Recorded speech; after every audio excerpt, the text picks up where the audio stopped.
My name's Hillary Herod, and this is my story. So I grew up in Michigan, in Sterling Heights, Michigan, born and raised. Grew up in a Lutheran church where we were involved in the youth group, in the church. As far as I can remember, that's just what we did. We grew up in the church.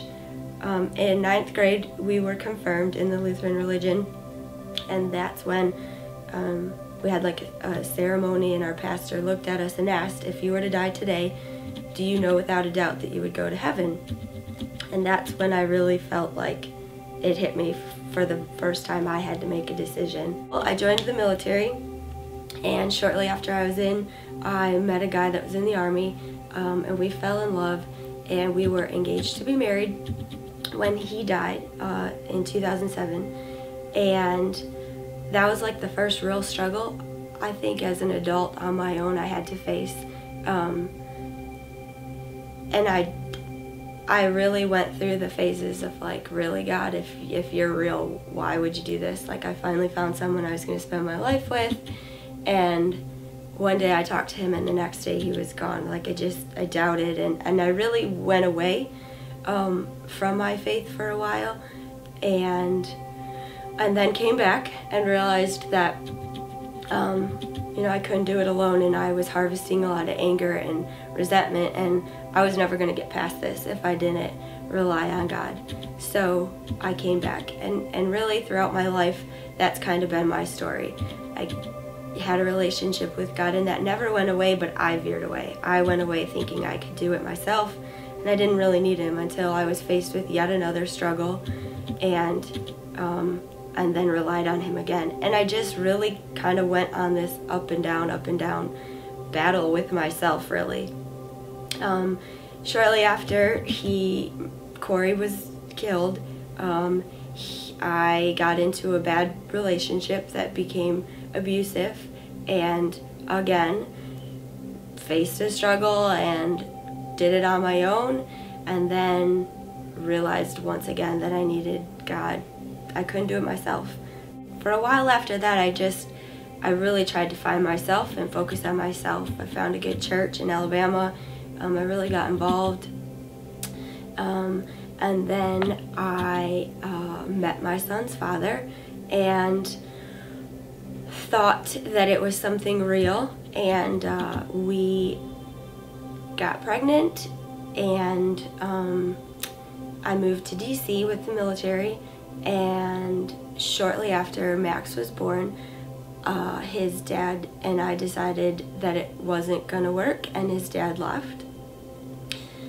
And that was, now looking back, that was the first time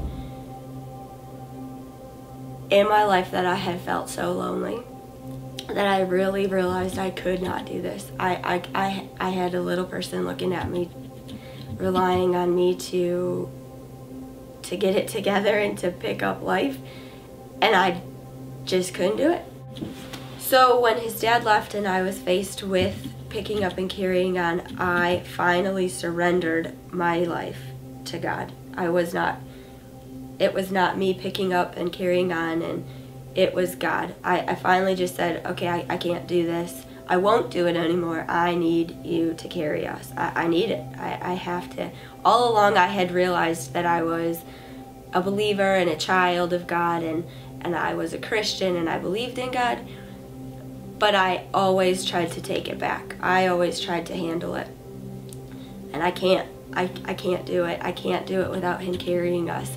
And along that route, I have since gotten out of the military and am moving on with my life and making a better life for my son and I.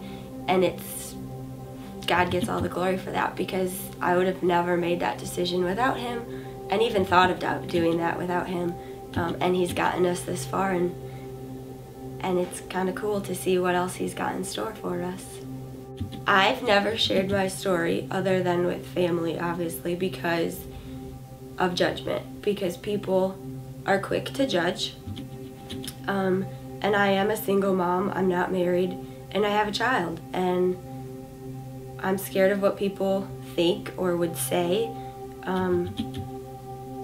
I am the unlovable that Pastor Joel talks about. Love the unlovable and love like Jesus. And I'm that. I'm not, I have a past, I have a story that's not pretty. Chris and I talked in the office the other day about my story, and it was really then that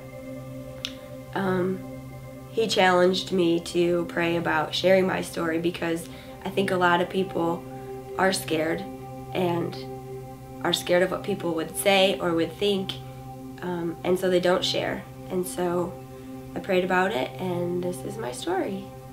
My life verse is Psalm 118:6. The Lord is with me. I will not be afraid. What can man do to me? And I've always been afraid to share my story, and now I am, because I go to a church that loves like Jesus.